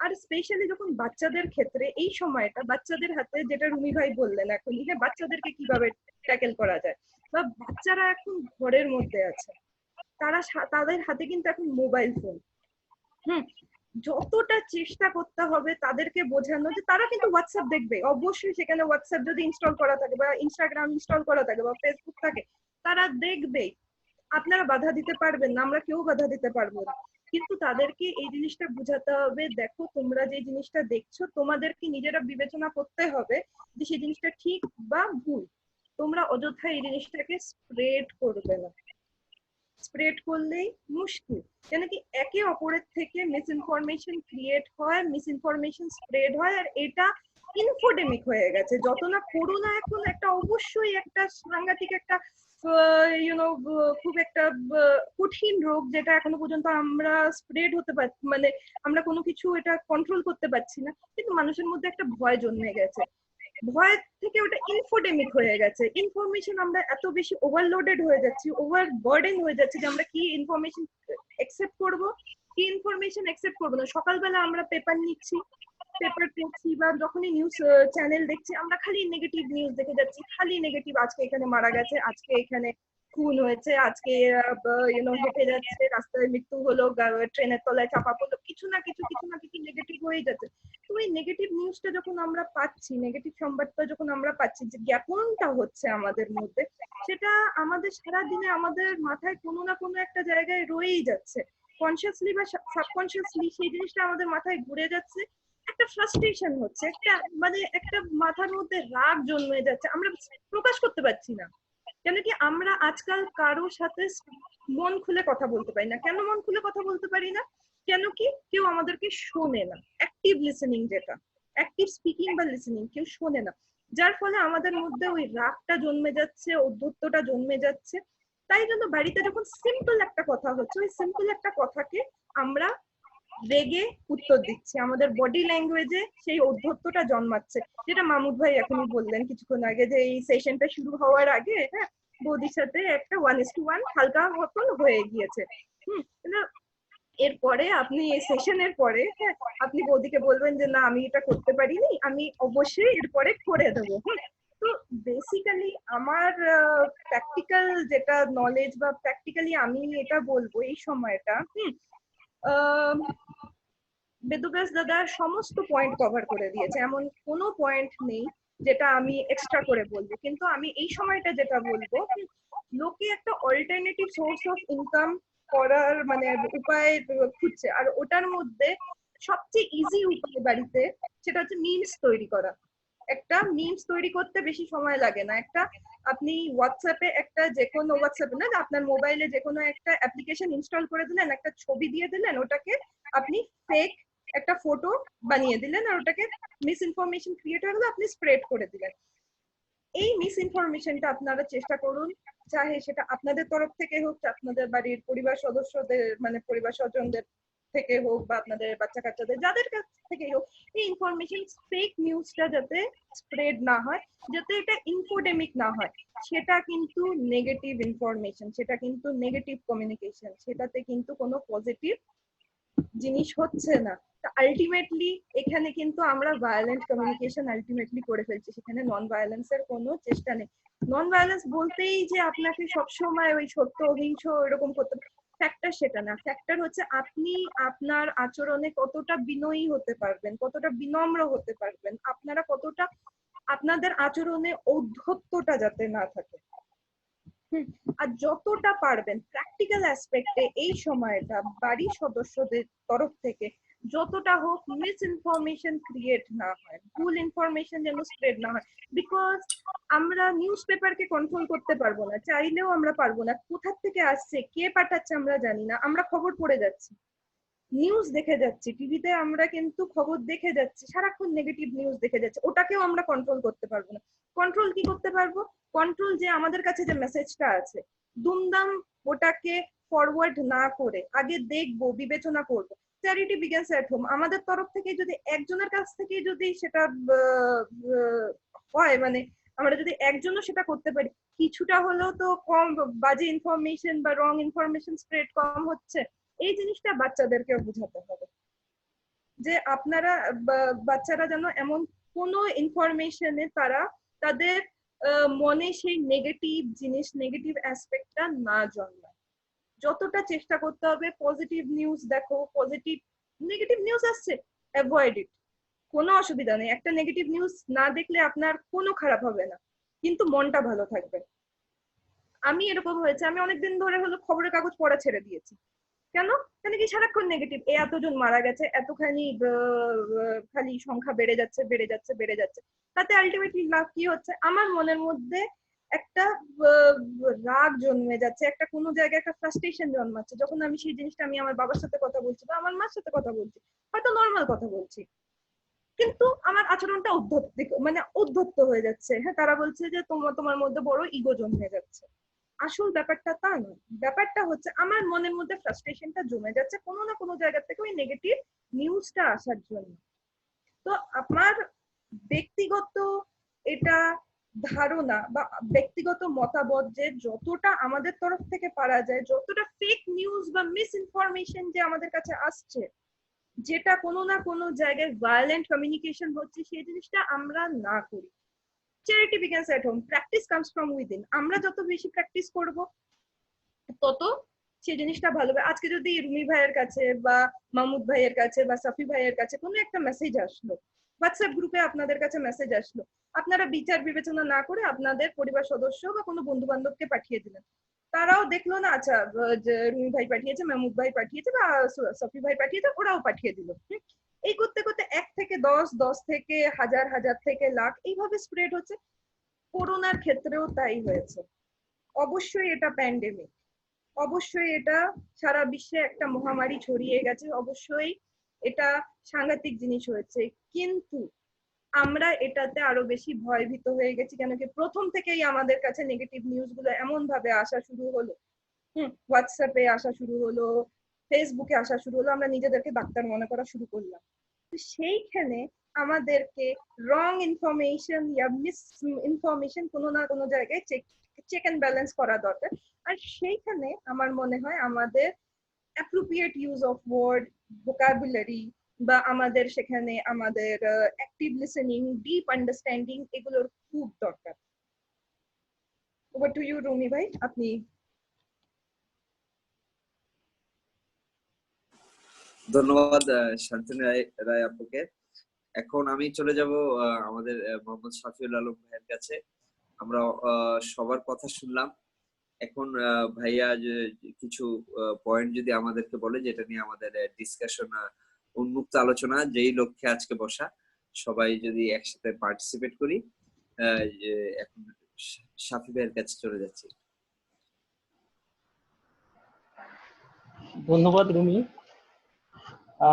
আসলে খুবই সুন্দর এবং প্রাণবন্ত আলোচনা হচ্ছিল, যেটা আমরা এক্সপেক্ট করতেছিলাম যে আসলে এই করোনাকালীন সময় পরিবারগুলোর কি অবস্থা এবং আমাদের আসলে কি করা উচিত এই পরিবারগুলোর অবস্থার পরিপ্রেক্ষিতে।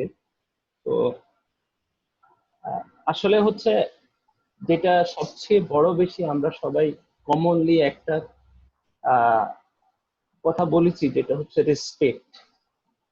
আমাদের একজনের প্রতি আরেকজনের রেসপেক্টের বিকল্প আসলে কিছু না। আমরা মানুষকে সম্মান করতে হবে, একজন অপরজনকে সম্মান করতে হবে, সম্মান দিতে হবে, তারপরে সম্মান নিতে হবে। যদি আমরা সম্মান দেই অবশ্যই সম্মান পাবো। আর এই সম্মান থেকেই হচ্ছে আসলে পরিবারটা কিভাবে গড়ে উঠবে, আমার সোসাইটিটা কিভাবে বড় হবে, আমি সোসাইটিকে কিভাবে এঙ্গেজ করতে পারবো, সে সবকিছুই হচ্ছে রেসপেক্ট থেকে।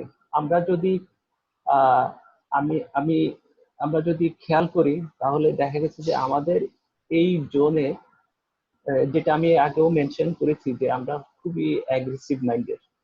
আমরা কিছুই সহজভাবে এবং পজিটিভলি নিতে পারি না, সবকিছুই আমরা নেগেটিভ। আমরা যদি রাস্তায় হাঁটতে যাই, তাহলে দেখি যে আপনার আহ, কেউ কারোর সাথে বডির সাথে যদি একটু ধাক্কা খায়, তাহলে আমাদের রিয়েকশনটা কি? আহ, আমরা হয়তো দেখা গেছে যে আমরা আমাদের বডি ল্যাঙ্গুয়েজটা এমন যে তাকে হয়তো আহ, আহ, তাকে হয়তো মানে বডি ল্যাঙ্গুয়েজটা এমন যে তাকে কিছু ঘাড় ধাক্কা দিয়ে দিছি আমি, অথবা স্ল্যাং কোনো একটা ওয়ার্ড আমার মুখ দিয়ে বের হয়ে যাবে। অথচ আমরা যদি পাশাপাশি ইউরোপের প্র্যাকটিসটা দেখি, কেউ কারোর সাথে যদি ধাক্কা লেগেই যায়, তাহলে তাদের প্র্যাকটিসটা এরকম যে কম্পিটিশনটা কে কার আগে সরি বলবে। এই যে প্র্যাকটিস, বা আমাদের ইউরোপের থেকে আমাদের যে প্র্যাকটিসটা যে আলাদা, ওই যে আমরা শুরু থেকে আমরা প্রচন্ড নেগেটিভ। এখন আমাদেরকে হচ্ছে আসলে আমরা যারা এখন স্কুল কলেজ বা আমাদের জেনারেশন যারা আছি, আমরা যদি এই প্র্যাকটিসটাকে, যেটা আমরা নন ভায়োলেন্ট কমিউনিকেশন প্র্যাকটিস করছি, আমরা চাচ্ছি যে হচ্ছে একদম স্কুল থেকে শুরু করে আমরা স্কুলের বাচ্চাদেরকে বেড়ে ওঠা থেকে শুরু করে যদি আমরা এই প্র্যাকটিসটা নিয়ে আসতে পারি, যে পজিটিভ মাইন্ডে সবাইকে নিয়ে আসতে পারি, তাহলে দেখা গেছে যে আমরা একটা সময় এসে আমাদের এই পরিস্থিতিটা আমরা মোকাবেলা করতে পারবো। আরেকটা ইম্পর্টেন্ট আমি নোট করছি, যেটা হচ্ছে আসলে আমাদের কি করণীয়। আমরা যদি এই কোভিড-19টাকে পর্যালোচনা করি, বিশেষ করে হচ্ছে আমাদের দেশ বা পার্শ্ববর্তী দেশগুলো যদি আমরা খেয়াল করি, যে এটা এমন একটা ক্রাইসিস, আসলে এই ক্রাইসিসটাতে হচ্ছে আমরা যদি ভলেন্টারি সার্ভিসের কথা বলি, তাহলে মানে এটা এমন একটা ডিজিজ, আসলে এটা হচ্ছে আহ সবাইকে হচ্ছে ঘরের ভিতরেই থাকতে হবে। তারপরেও আমাদের তরুণ প্রজন্মরা যেভাবে তাদের দায়িত্ববোধ থেকে তারা যেভাবে ঘর থেকে বের হয়ে মানুষের পাশে দাঁড়িয়েছে, এটা আরেকবার প্রমাণ করলো যে হচ্ছে যুব সমাজরা, তরুণরাই হচ্ছে আসলে সমাজের যে কোনো দুর্যোগে একদম সহায় হিসেবে দাঁড়াতে পারে, এবং তারা এগুলো খুব সুন্দরভাবে মোকাবেলা করতে পারে। আমাদের যারা হচ্ছে আহ, যারা আমাদের হচ্ছে যারা সমাজের কর্ণধার, তারাও কিন্তু ঘরে ছিলেন, কিন্তু একমাত্র যুব সমাজরা তারা হচ্ছে নিজেদের পকেট থেকে হোক, ফান্ড রেজ করে হোক, যারা ঘরে আছেন তাদের কাছ থেকে একেবারে চেয়ে হোক, যেভাবে হোক, তারা দুর্যোগ মোকাবেলা করার জন্য, একেবারে দুস্থদের পাশে দাঁড়ানোর জন্য যেভাবে বের হয়ে আসছে, এটা আসলে হচ্ছে অকল্পনীয়। তো আমরা হচ্ছে যুব সমাজরা যে কোনো সময় হচ্ছে, যে কোনো সমাজের যে কোনো দুর্যোগে আমরা আহ পাশে দাঁড়াতে পারি এবং আমরা মোকাবেলা করতে পারি। সেই জন্য আমাদের যুব সমাজকে ওয়েল ইউনাইটেড করে কিভাবে আমরা একটা রোড ম্যাপ তৈরি করতে পারি, সেই জন্য আমরা অবশ্যই কাজ করব। পাশাপাশি হচ্ছে আমরা যেহেতু আমাদের পিস গং ইন্টারন্যাশনাল একটা কমিউনিটি আছে, যেটা হচ্ছে ওয়ার্ল্ডের বিভিন্ন দেশ আমাদের সাথে ইনভলভ, আমরা তাদেরকে আরো কিভাবে ইনভলভ করে আমাদের এই মুভমেন্টটা আমরা গ্লোবালি আরো স্প্রেড করতে পারি, সেভাবে আমরা কিছু প্ল্যান করব। আর আমি আসলে ফ্যামিলির ভিতরে যাইনি, তবুও ফ্যামিলি একটা ইস্যু আমি বলি, মানে পরিবারগুলো আসলে কখনোই একসাথে হতে পারে না। এমনও ফ্যামিলি আছে যেখানে হচ্ছে আহ বাচ্চা তার বাবাকে কখনো দেখেনি। বাচ্চা যখন ঘুমেছিল বাবা কাজে বের হয়ে গেছে, আবার যখন বাচ্চা ঘুমিয়ে গেছে তখন হচ্ছে বাবা কাজ থেকে বাসায় এসেছে। তো এটা একটা এমন একটা সময় পরিবারগুলোর কাছে এসেছে যেখানে হচ্ছে প্রতিটা পরিবারের প্রতিটা সদস্য একসাথে তাদেরকে মিট করতে পারছে, একজন আরেকজনকে খুব জানতে পারতেছে। আপনার আহ যখন ওয়াইফ তার হাজবেন্ডকে দেখেছে হচ্ছে খুব ব্যস্ততা নিয়ে ঘর থেকে বের হয়ে যেতে, আবার প্রচন্ড আহ প্রচন্ড ঝামেলা নিয়ে বাসায় এসে হচ্ছে একেবারে টায়ার্ডনেস অবস্থায় তাকে ঘুমিয়ে পড়তে দেখেছে, সেই সময়টা কিন্তু এখন আর দেখেনি। এখন হচ্ছে একজন আরেকজনের আহ চোখে চোখ রেখে কথা বলার মতো একটা সুন্দর পরিবেশ তৈরি হয়েছে। আরেক একজন আরেকজনকে রিয়েলাইজ করার জন্য একটা বিশাল সময় পেয়েছে, যে সময়টাতে হচ্ছে আমরা পরিবারগুলোর বন্ডিংসটা অনেক বেশি বাড়াতে সক্ষম হতে পারবো, যদি আমরা আমাদের ভিতরে রেসপেক্ট থাকে, আমাদের একে অন্যের প্রতি ফেইথ থাকে, তাহলে হচ্ছে আমরা এমন একটা সুন্দর এই করোনা পরবর্তী সময় আমরা এমন একটা সুন্দর আহ আহ, পরিবার আমরা উপহার দিতে পারবো, যেটা হচ্ছে আসলে আমাদের সোসাইটির জন্য, আমাদের দেশের জন্য খুবই ইম্পর্টেন্ট। আহ ধন্যবাদ সবাইকে আরেকবার। আমাকে ফাইনালি কিছু ইনফ্যাক্ট আমি কথা বলতে চাই জি দাদা। শফি ভাই। ও জি হ্যাঁ, দাদা। ওইখানে পরশুদিন আমার যিনি ওই মালির যিনি মালি বললাম না, টিম্বাকটু ইনস্টিটিউট অফ পিস, উনি জি দাদা। আমাকে রিকোয়েস্ট করলেন যে একটা ছোট্ট মেটেরিয়াল নন ভায়োলেন্ট কমিউনিকেশনের ওনাকে দিতে, যেটাতে কিছু কোশ্চেন্সও থাকবে। আর উনি ওইখানে ফ্রেঞ্চ ল্যাঙ্গুয়েজ চলে, ওটাকে ট্রান্সলেট করে, এখন সবাই লকডাউনে আছে, ওটা দিয়ে একটা ছোট অনলাইনই সবার থেকে লেখা লিখে সবাইকে ই সার্টিফিকেটও দেবেন। তো আমি ভাবছিলাম যে আপনিও করতে পারেন ওইটা, এখানে অনেকেই বাড়ির মধ্যে আছে। তো আমি ওইটা মালি আর ইভেন মাদাগাস্কারের একজন আছেন, উনিও আমাকে রিকোয়েস্ট করলেন যে why don't you send something. তো আমরা সবাই থেকে করাবো আর কি, so that people know at least কি নন ভায়োলেন্ট কমিউনিকেশন কি জিনিস আর কি করে নিজের লাইফে ওটাকে প্রয়োগ করতে পারে। তো আমি আপনাকে পাঠাবো ওটাকে বাংলাতে ট্রান্সলেট করে, আপনারা কিছু ইউথদের বলতে পারেন, আর আপনারা নিজেরা ই সার্টিফিকেট ওটাতে দিয়ে দিতে পারেন। সুন্দর আইডিয়া দাদা, সুন্দর আইডিয়া। ঠিক আছে, ঠিক আছে, তাহলে আজকের জন্য খুব সুন্দর ডিসকাশন। এবারে রুমি ভাই করবেন। ধন্যবাদ শাফি ভাইকে। আজকে এখনই শেষ করবো না, আরেকটু কষ্ট দেব সবার কাছ থেকে, আরেকটু ছোট্ট ছোট্ট করে শুনে।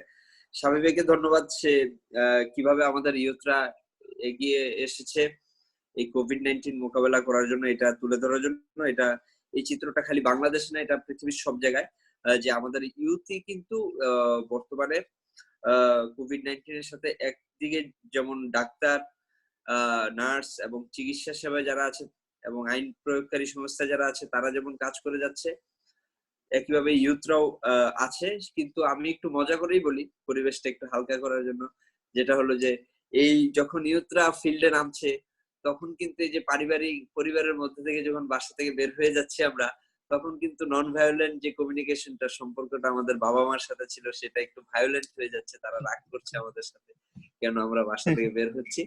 তবু সেই ভায়োলেন্ট বিহেভিয়ারটা আমরা হাসি মুখে মেনে নিচ্ছি। এটাও একটা আসলে আমাদের একটা বড় গুণ। আমরা নিজেদেরকে একটা প্রশংসা করতে চাই। আমাদের জন্য একটু দোয়া করবেন।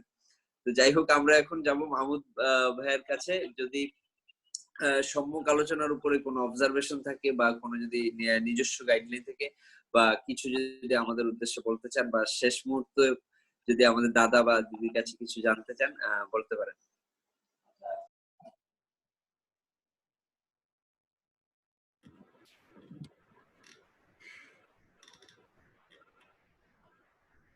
সবাই কি শুনছেন? হ্যাঁ।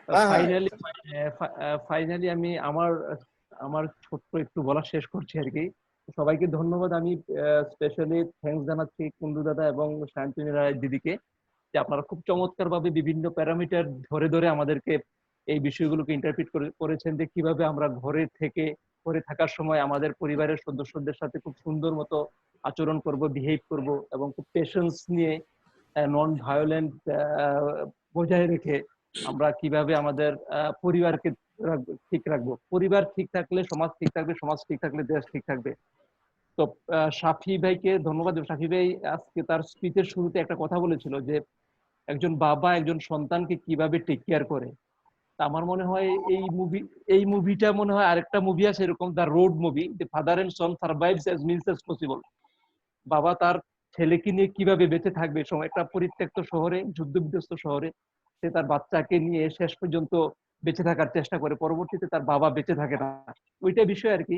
তো আমরা যেহেতু দীর্ঘদিন পরে হঠাৎ করে আমরা ছুটি পেয়েছি আনঅফিসিয়ালি এই করোনা ভাইরাস প্যান্ডেমিকের কারণে, কোভিড-19 এর কারণে, আমরা বাসায় আমাদের যে পরিবারের যে যাদের বোথ হাজবেন্ড ওয়াইফ দুইজনেই জব করে, সেই ক্ষেত্রে এতদিন ধরে তাদের সাথে তেমন কোনো কমিউনিকেশন ছিল না।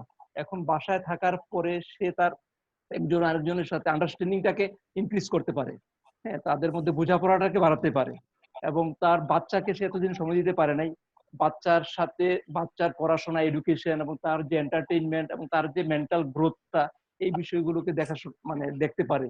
এবং সেই জায়গাটা থেকে মানে আমার মনে হয় যে আমরা আরো এইরকম সেশনের মাধ্যমে এবং মানে সায়ন্তনী রায় দিদি এবং কুন্ডু দাদা আমাদেরকে যেভাবে সাপোর্ট করছেন এবং যেভাবে তাদের স্পিচ দিয়ে, তাদের গাইডলাইন দিয়ে, এবং লাস্টলি কুন্ডু দাদা আমাদেরকে একটা ওয়ে ফরওয়ার্ড দিয়েছেন যে সাফি ভাই একটা বেঙ্গলি ট্রান্সলেট করে আমাদেরকে একটা গাইডলাইন বা একটা নতুন একটা নিউ প্রেজেন্টেশন আমরা তৈরি করতে পারি আমাদের নিজেদের জন্য।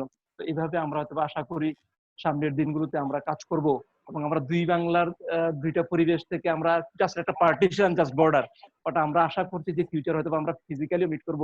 আমরা দোয়া করি ভগবানের কাছে যেন খুব দ্রুত এই কোভিড-19 যে প্যান্ডেমিক, এই যে ইস্যুটা, এটা যেন খুব দ্রুত রিজলভ হয়।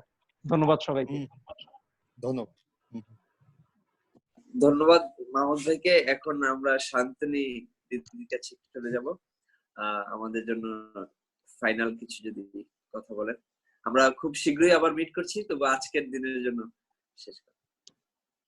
এটা খুবই মানে ভালো প্ল্যাটফর্ম হলো আজকে আমাদের এই আলোচনা সভাটা, মানে খুব আমার মনে হয় খুব ফলপ্রসূ হলো। আমরা বিভিন্ন অ্যাঙ্গেলে, বিভিন্ন ডায়ামিটার নিয়ে, বিভিন্ন অ্যাসপেক্টস নিয়ে কথা বললাম। সাফি ভাই কিছু একটা পয়েন্ট বললেন, মাহমুদ ভাই বললেন, রুমি ভাই প্র্যাকটিক্যাল যে ইউথরা মতলব যে জিনিসটা ফেস করে, যেগুলো আমরা ফেস করি সেই জিনিসটা, বেদব্যাস দাদা কিছু বললেন, আমিও কিছু বললাম। তো সবারই আলাদা আলাদা অ্যাঙ্গেল ছিল কথাবার্তার। কারো কথা একরকম ছিল না, প্রত্যেকেই সমস্ত আলাদা আলাদা বিভিন্ন বিভিন্ন অ্যাঙ্গেল গুলোকে তুলে ধরলেন, আর প্রত্যেকটাই খুব বাস্তবিক। কোনোটাকেই আপনারা মানে আমরা কেউ এটাকে অ্যাভয়েড করতে পারবো না। হ্যাঁ, আমাদেরও কিছু লিমিটেশনস আছে, সেই লিমিটেশনস কে আমরা ছাড়াতে পারবো না, ওটাকে কোপ আপ করতে পারবো না, কিন্তু যে পসিবিলিটিস আছে আমাদের মধ্যে, আমরা যে জিনিসগুলো করতে পারি, সবার আলাদা আলাদা নিজস্ব পসিবিলিটিস আছে, সেই পসিবিলিটিস গুলোকে আমরা যদি ইউটিলাইজ করতে পারি, সেই জিনিসটাকে কাজে ব্যবহার করতে পারি, তাহলে দেখবেন ছোট ছোট জিনিস, আর যেটাকে বলে না বিন্দু বিন্দুতে সিন্ধু দর্শন, হ্যাঁ, তো আমরা ছোট ছোট জিনিস দিয়ে একটা বিশাল বড় মানে একটা কাজ করতে পারি। হতে পারে ছোট হবে কিন্তু কাজটা ভালো হবে। এটাই আমার লাস্ট বলা। থ্যাংক ইউ দিদি। এখন আমরা দাদার কাছে চলে যাব। দাদা বলার পরে আমরা আমাদের সামনের একটু প্ল্যান বলে আমাদের মিটিং শেষ করব, কিন্তু দাদা আমাদের জন্য যদি শেষ কিছু বলেন। ও সবাইকে ধন্যবাদ, শফি ভাই, মাহমুদ ভাই, রুমি ভাই, অফকোর্স আমার বোন সায়ন্তনী। তো খুব ভালো লাগলো। আমরা এই ডিসকাশনটা আগে আরো বাড়াবো আর আপনাদের সাথে ডিসকাশন করে। ইনফ্যাক্ট আমি ইনফর্ম, শফি ভাই জানেন আমি বাংলাদেশে অ্যাটলিস্ট 3 বার গেছি, 3-4 বার হয়ে গেছে। লাস্ট যদিও 2008 সালে গেছিলাম এখানে নোয়াখালী গান্ধী আশ্রমে। তো ঢাকাতে যতবার গেছি ঢাকাতেই ছিলাম মেনলি, অফকোর্স নোয়াখালী, যশোর ওইসব জায়গায় ঘুরেছি পুরো। তো আরো আমরা এই ডায়লগটাকে আরো আগে বাড়াবো। আমি পুরো খুবই আশাবাদী কি আমরা এটা আরো খুব শীঘ্রই দেখা হবে, আর খুব শীঘ্রই এই বার্তালাপটাকে আমরা আরো স্ট্রং করব, স্ট্রেংথেন করব। তো ধন্যবাদ সবাইকে আবার থেকে। তো ধন্যবাদ রুমি, তুমি সুন্দরভাবে এভাবে আমাদেরকে একটু সঞ্চালন করার জন্য। আর সায়ন্তনী আপু, আপনাকে অসংখ্য ধন্যবাদ। আপনি আমাদেরকে এত সাবলীলভাবে সুন্দরভাবে সময় দিয়েছেন। আর যখন আমরা দিল্লি গান্ধী দর্শন ভিজিট করি, কুন্ডুদার হসপিটালিটি আমাদেরকে এতভাবে মুগ্ধ করেছে, এটা বলার বাইরে। এরপর থেকে দাদাকে বারবারই আমি রিকোয়েস্ট করতেছিলাম, দাদা কোনো প্রোগ্রাম হলে আমাদেরকে ডাকেন। তো আমরা সবকিছু যদি ঠিক থাকে, পৃথিবী যদি আবার সুন্দরভাবে আমাদের মতো করে গড়ে ওঠে, অবশ্যই আমরা আমাদের যেটা মাহমুদ ভাই বললেন যে আমরা ফিজিক্যালি আমরা এই সেশন গুলোকে আমরা আরো কিভাবে একত্রিত করে আমরা যে সুন্দর সমাজ চাচ্ছি সেটাকে আমরা গড়ে তোলার চেষ্টা করি। ধন্যবাদ। ধন্যবাদ। পরিশেষে একটা কথাই বলতে চাই যে আমাদের আজকে প্রথম মিটিং ছিল জুমে। তবে এখানে বোধহয় যদি এটা সরাসরি ফেসবুকে আমরা ট্রান্সমিট করতাম তাহলে দর্শকদের কাছ থেকেও অনেক প্রশ্ন আমরা পেতাম, তাতে আরো বেশি কার্যকর হতো। তবে আমরা খুব শীঘ্রই নতুন কোন একটা প্ল্যাটফর্মে যাতে সুন্দর করে এটা লাইভ ট্রান্সমিশন করা যায় সেটা ব্যবস্থা করে আসব। এতে করে আমরা আশা করি যে আমাদের মধ্যেই খালি আলোচনাটা থেমে থাকবে না, এটাতে সারা বিশ্বের মানুষই অংশগ্রহণ করতে পারবে। এবং যদি সেই ক্ষেত্রে যদি আমাদের ভাষাগত পরিবর্তন আনতে হয়, বাংলা থেকে ইংলিশে যেতে হয়, আমরা ইনশাল্লাহ যাব। তো আজকের এই পর্যন্ত মানে আজকের এই সেশনের জন্য আবারও আন্তরিকভাবে সবাইকে ধন্যবাদ। আমার যদি কোনো ভুল হয়ে থাকে ক্ষমা সুন্দর দৃষ্টিতে দেখবেন। এজ এ প্রোগ্রাম কোঅর্ডিনেটর আমি প্রথমেই কোনো অনুষ্ঠান সঞ্চালন করছি, এবং এত ফ্রেন্ডলি মানুষজন পেয়ে আমি আসলে খুব আমার জন্য ইজি হয়েছে। ধন্যবাদ, ইনশাল্লাহ দেখা হবে। আর দাদার 12 বছর হয়ে গেছে বাংলাদেশে আসছেন, তো 2008 অনেক বড় সময়। ইনশাল্লাহ এক যুগ পরে আবারও আপনি বাংলাদেশে আসবেন, এই 2020-এ আসবেন। নিশ্চয়ই। এবারে বোনও আসবে আমার সাথে ইনশাআল্লাহ। আমি তো যেখান থেকে বিলং করি সেখানে থেকে মানে আমাদের স্টেশনের পেছনেই বাংলাদেশ, 3 জায়গায় বাংলাদেশ বর্ডার। তো কিন্তু বাংলাদেশ আসা হয়নি। আমি মূলত নিজেই রাজশাহী জেলার। তো আমার নাটোরের, আমরা নাটোরের রাজ পরিবারের। তো কাজে আমার একবার বাংলাদেশ তো আসতেই হবে, হ্যাঁ, যে করেই হোক আসবো। হ্যাঁ, এসে সবার সাথে দেখা করবো। আর প্রচুর মাছ খাবো। ইভেন ইলিশ মাছ, ইলিশ মাছ, পদ্মা ইলিশ। আমি ইলিশ মাছ জেলার মানুষ তো, চাঁদপুরের। ঠিক আছে, ওকে, ধন্যবাদ। সবাই ভালো থাকবেন, স্টে সেফ, ভালো থাকবেন সবাই। Stay safe, stay healthy. That's right. Stay safe, stay home. Thank you. Stay away from রেকর্ডিংটা আমাদের সাথে হোয়াটসঅ্যাপ আর ফেসবুকে শেয়ার করবেন। হ্যাঁ, হ্যাঁ, ঠিক আমার শুধু একটাই লাস্ট কথা, stay safe, stay healthy, stay away from miss information. ঠিক আছে, আচ্ছা, থ্যাংক ইউ, ধন্যবাদ। খুদা হাফেজ।